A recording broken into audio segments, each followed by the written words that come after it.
Myanmar dan dijaga sama orang sipil bersenjata.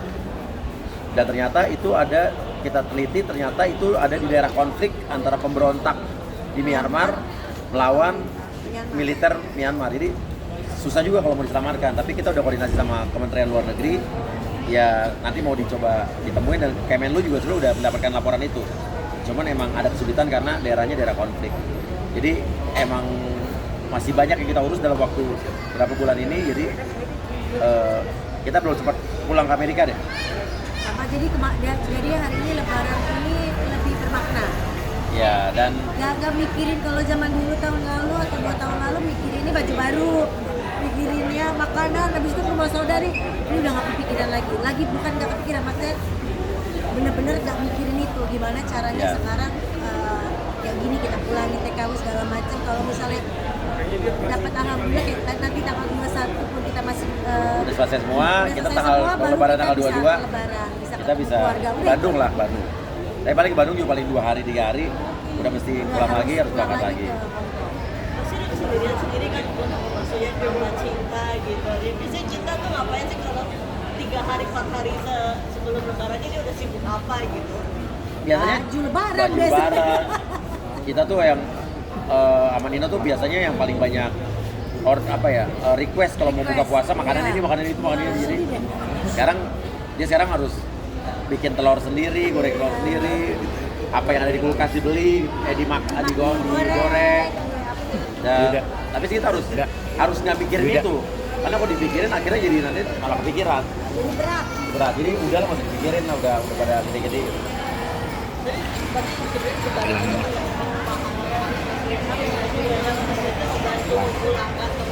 Iyalah, apalagi kalau tadi kalian dengar cerita-ceritanya di sana, sedih karena ada ibu yang udah 15 tahun di sana terus terlantar, ditemukan di bawah jembatan, dibawa sama orang baik ke shelter ke KBRI, akhirnya diselamatkan. Dan kemarin udah bingung gitu, bukan bingung aja karena dia lupa di mana rumahnya, cuma ingat nama desanya doang. Cuma ingat dia punya anak angkat sama istrinya katanya. Kemarin seperti kita umumin di Instagram, ternyata pas malam itu kepala desa Jambersari itu Polres sana sempat nyari anaknya dan ketemu. Dan sekarang udah ditunggu ini di Bondowoso pemulangan ibu ini. Dan macam-macam lah. Ada yang kemarin juga suami jemput istrinya. Tapi pas istrinya kan nggak bisa pulang karena ada masalah dokumen, paspor hilang semua karena ditahan majikan. Tapi pas mau pulang, suaminya overstay nggak bisa pulang. Jadi pas istrinya mau kita pulangin, suaminya malah nggak bisa pulang. Tapi alhamdulillah baru dapat kabar kemarin malam suaminya bisa pulang. Diurusin sama KBRI. Alhamdulillah suami istri bisa pulang. Jadi macam-macam lah. Ada yang loncat dari lantai 3, kabur. Dari hamil sampai melahirkan belum ketemu sama suaminya. Jadi waktu dia berangkat ke sana, dia hamil. Terus akhirnya kita pulangkan ke sini. Dia dari Indramayu. Iya, ayahnya baru melihat bayinya. Ada yang di sana pendarahan berkali-kali. Ada yang disiksa, ada yang juga digaji sampai 20 tahun. Ya. Macam-macam lah penderitaannya. Banyak ya. Iya, dan kebanyakan kalau di Hongkong banyak yang ditipu. Yang ditipu juga orang-orang Indonesia juga. Jadi kemarin yang kasus Hongkong malah udah kita selesaikan. Sempat viral kemarin. Jadi TKW Hongkong ini kemarin ditipu oleh satu orang namanya Muhammad Faruk, nama samarannya Kenny Hermansyah. Dia itu modusnya, ini pelajaran nih buat semua nih, biar para teman-teman semua nggak tertipu modusnya sama. Bukan hanya TKI doang, tapi semua ini modus yang terjadi. Mereka aplikasi kencan lewat Facebook, dia ngaku dirinya pengacara. Ada lagi kalau orang modus lain nih ngaku dirinya ada yang polisi, tentara, pelayaran, pilot, itu ternyata banyak foto-foto yang ngambil dari Google doang. Nah kalau yang di Hongkong ini dia ketemu langsung, datang ke Hongkong, modus janji dinikahin, dipacarin, akhirnya mereka melakukan hubungan terlarang. Pas saat itu di videoin dan difotoin. Dan abis itu dijadikan bahan buat meras TKW itu. Kalau lo nggak pinjemin duit ke bank atas nama itu untuk dia, foto itu disebarin. Korbannya banyak banget. Sampai ada yang hamil beberapa orang dari satu orang ini, dan itu udah penipuan dari tahun 2015. Alhamdulillah kemarin kita viralin, dapat atensi, Polda Jatim langsung menangkap orangnya ketangkep dan sekarang udah ditangkap di Polda Jawa Timur. Idenya, jadi 30% Instagram aku sama YouTube aku tuh ternyata followersnya dan subscribernya para buruh migran tenaga kerja Indonesia yang ada di luar, Taiwan, Hong Kong, Malaysia, Singapura, Saudi, dan itu datanya. Dan dari 2 tahun yang lalu tuh mereka selalu curhat cerita soal masalah-masalah mereka yang disiksa, ada yang mereka disetrika, serem deh. Dan barulah kita akhir tahun kemarin berpikir kita harus melakukan apa ya. Jadi itulah, dan sekalinya kita ngurusin satu orang doang satu kasus, pas kita ngurusin satu kasus ternyata habis itu viralnya bukan kasus lain, jadi yang lain pada ngadu. Apalagi untuk kemarin kita ke Malaysia, wah itu ribuan ternyata yang harus ditolong. Cuma kan kita kan terbatas ya, nggak mungkin kita sendiri. Jadi kita justru pengen minta support dari orang-orang buat support ini. Jadi bukan kita sendiri, dan kebetulan kan udah ada yang mau gabung, jadi kita udah punya namanya tim gercep, udah ada yang mau ikut bantu, tapi belum banyak. Tapi kalau nanti bisa lebih banyak, kita bisa mulangin. Insya Allah orang-orang lebih banyak lagi dari Ya, hari ini kita bisa mulai.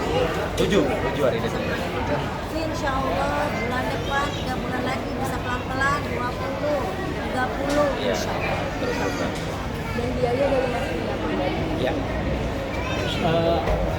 Ini kan beresiko karena Ya. terkaitan kan dengan pemerintah juga ya. Iya. Nah, ini kan sebagai pemantik, ada nggak ketakutan dari Mas Ria sendiri? Nggak ada. Gini, malah kemarin kita berbicara sama duta besar Malaysia. Duta besarnya juga banyak dia belak-belakan bahwa masih banyak negara kita belum cukup tegas untuk menangani para buruh migran ini. Negara belum banyak berperan banyak. Jadi justru di sini saya pengen melihat bahwa mudah-mudahan ini jadi pemicu buat negara lebih punya aksi lagi untuk mengatur ini semua. Karena sekarang rata-rata tenaga kerja yang bermasalah itu tenaga kerja yang masuk dengan jalur tidak resmi atau ilegal, lewat calo-calo yang menamakan dirinya agen, agent, tapi calo. Sampai sana ada yang dibuang di tengah jalan loh, ada yang ditelantarin, ditaruh di Ambil semuanya. dan rata-rata mereka nggak digaji karena mereka nggak punya kontrak kerja. Sampai sana mereka ditaruh majikan itu udah tahu ini orang nggak gua gaji juga nggak apa-apa. Nanti Karena kalau kita orang Indonesia nih. Indonesia, jadi buruh migran Indonesia yang ilegal di setiap negara itu diremehkan. Mereka udah tahu bakal nggak digaji juga nggak bakal Nggak akan bisa nggak apa-apa. Negaranya juga nggak berperan besar di sini. Beda sama Filipina. Kalau orang di luar negeri dapat tenaga kerja Filipina, mereka takut karena pemerintahnya tegas. Kalau pemerintah yang gedor itu rumah majikan, mereka takut dan mereka tahu surat kontrak, tahu hukumnya. Jadi sama orang-orang Filipina mereka nggak berani. Kenapa mau orang Indonesia berani? Karena negara kita lemah dalam menangani ini. Harusnya ditiru Filipina. Nah, saya ngomong begini mah nggak peduli karena emang begitu kenyataannya. Nah, ini kan udah juga berdekatan dengan tindak pidana perdagangan orang. Nah, ada satgas tentang TPPO ini atau satgas tentang ini yang udah dibangun sejak sudah dibikin sejak beberapa tahun yang lalu, udah lama, dan melibatkan banyak kementerian, tapi nyatanya nggak jalan. Sampai sekarang perdagangan orang makin banyak, bukan makin sedikit. Yang dulu cuma di daerah Malaysia, Hong Kong, Taiwan, sekarang udah sampai Kamboja, Myanmar, bayangin Vietnam. Nah, jadi gunanya nih satgas apa? Nah, berarti artinya harus butuh staf khusus presiden yang harus menangani ini. Mungkin kepolisian juga harus ada yang nanganin ini gitu. Sama agent-agent yang nggak resmi atau ilegal. Calo, ya, namanya calo. calo kenapa dibiarkan gitu? Tetap ada berkeliaran. Tetap ada berkeliaran ngambil-ngambilin orang gitu loh. Ini kenapa mesti ada? Mestinya kan pemerintah bisa menangani hal kayak gini sendiri dari Sebetulnya si calo-calo ini bukan hal yang susah. Ini perkara bukan sesuatu gampang, tapi mau apa enggak itu aja. Nah, permasalahannya ini kan butuh anggaran. Nah, mungkin aja selama ini nggak jalan karena anggarannya nggak ada. Ya kan sekarang di Indonesia kan kalau nggak ada anggaran nggak ada yang jalan ya.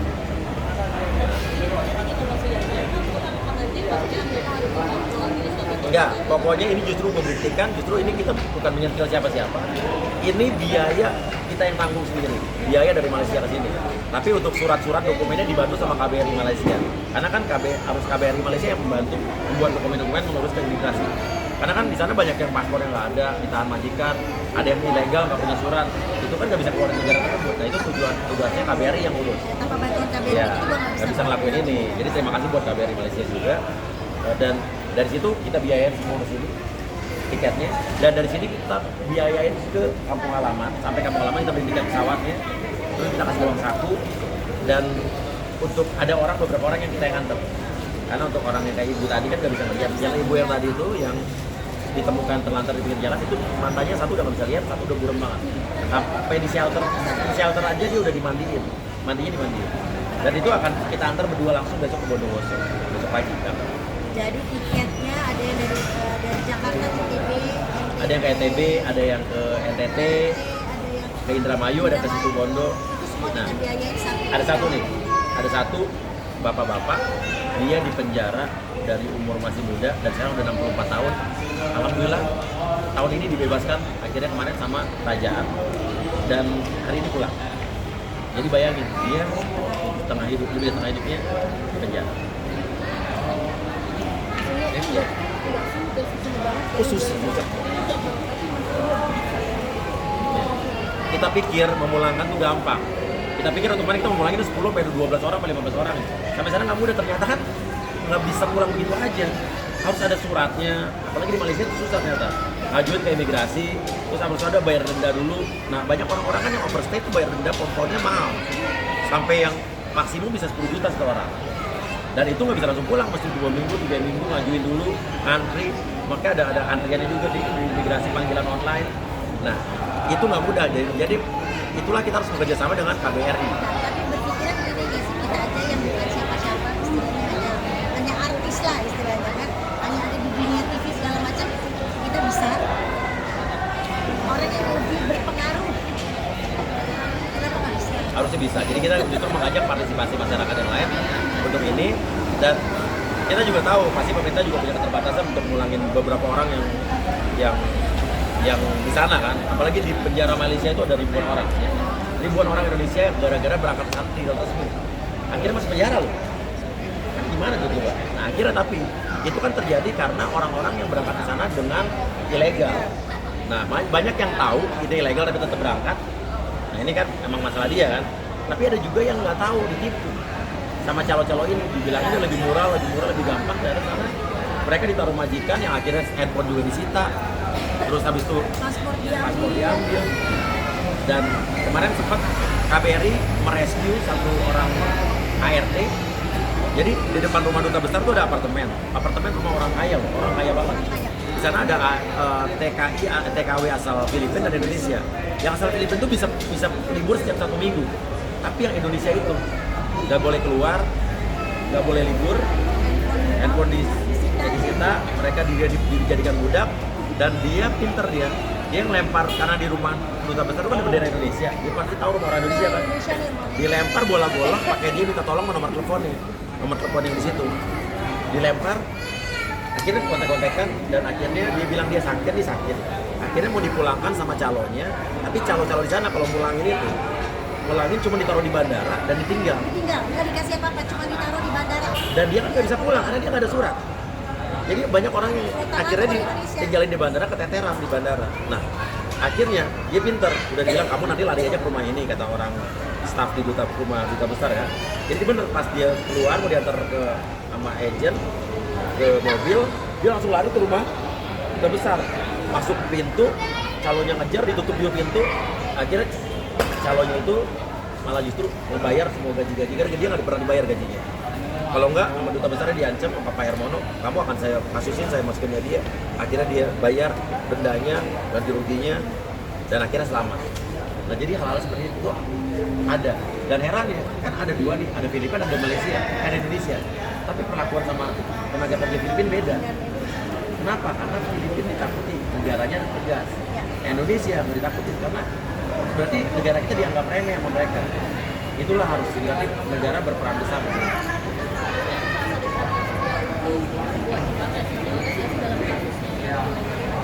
Iya lah. Jadi gini, sebetulnya ada dua unsur di sini. Kita pengen negara kita tegas gini. Selama ini kan sempat ada satu framing bahwa dibilang Indonesia butuh Malaysia untuk tenaga kerjanya, karena pada TKI itu kan devisa negara yang besar. Kita gimana kalau mindsetnya kita balik? Tapi Malaysia yang butuh Indonesia. Dari tenaga kerja, bukan Indonesia butuh Malaysia. Karena saya ingat duta besar Malaysia, Indonesia untuk Malaysia yang sekarang ini pernah dulu mengancam untuk menyetop tenaga kerja. Kan Malaysia ini lingkungan, artinya kan mereka butuh. Nah itu yang harus mindset itu berubah. Jadi kalau kita selalu bilang kita yang butuh Malaysia, ya kita akan lemah terus. Nah jadi itu pertama, satu. Kedua, edukasi. Bagaimana orang-orang yang ada di daerah-daerah itu tidak mudah tertipu oleh agen-agen yang bilang ayo berangkat dengan cara lebih gampang, lebih mudah, Dan lebih murah. mimpi-mimpinya. Mereka rata-rata digaji 7 juta, 8 juta. Tapi rata-rata yang lewat calo-calo, mereka kadang kebanyakan tidak digaji sama sekali tahun-tahun. Atau yang terima gaji cuma 2 juta, mereka dipotong tiap bulan. Dan itu tidak pernah diomongin di awal. Surat kontrak nggak terima. Jadi mereka nggak punya kekuatan hukum apa-apa. Dan ada lagi yang sialnya nih, yang sering terjadi. Brengseknya majikan Malaysia yang mereka terima pegawai TKI ilegal. Mereka tuh tahu nih, karena mereka nggak punya surat kontrak. Mereka nggak mau bayar 3 tahun, pas si TKI ini minta gajinya, mereka ngelaporin ke imigrasi. Bahwa ini ilegal, ditangkap jadi kan, penjara. Jadi mereka nggak bayar gaji, si TKI-nya ditangkap. Itu selalu terjadi. Berarti Mas sudah siap dengan memperlakukan semua orang TKW. Mas pulangin saya, Mas pulangin gue. Handphone saya waktu tahun lalu setiap bulan cuma ada 15, 5, 12 gitu. Sekarang setiap hari ada ratusan TKI yang ada di saya. Udah minta pulang. Minta pulang dan cerita segala permasalahan. Kalau boleh disuruh udah habis berapa jalur? Nggak tahu. Nggak tahu, belum. Nah, belum. Kayak baru 7 orang yang bisa kita keluarkan. Ini baru negara pertama kan? Baru negara pertama. Habis lebaran kita ke Hong Kong, ke Taiwan, tapi nanti Malaysia kita lagi. Malaysia kita kayak gitu. Tadi sebetulnya kita mau ke Saudi nih. Cuman tiketnya lagi mahal banget. Lagi bulan puasa mahal banget. Umroh banyak yang Susah. umroh sekarang. Jadi kita pending dulu. Nanti aja lah pas habis lebaran. Itu ya berarti ini terpilihnya TKW itu udah soal apa? Bisa gampangnya diulangi Tadinya kita memilih yang duluan, yang ibaratnya yang sakit, yang lebih butuh pulang, yang benar-benar nggak butuh biaya, nggak punya biaya. Tapi karena ternyata nggak semudah itu, akhirnya kita memilih yang suratnya clear lebih cepat. Suratnya clear lebih cepat. Dan Mereka harus dipahami ini kan beda negara. Jadi PP surat-surat harus selesai dulu. Keluar. sebenarnya nggak semudah itu.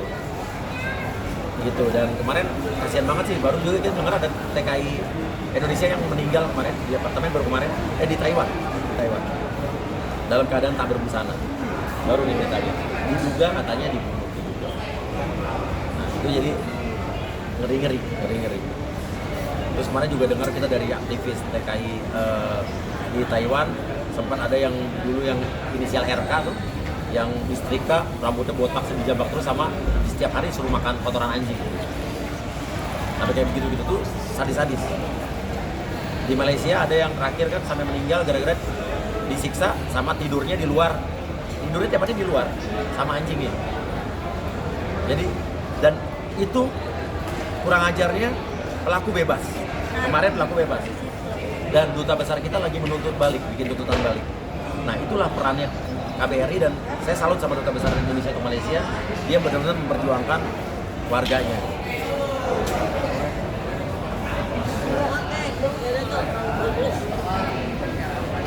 Pengalaman lebaran di Amerika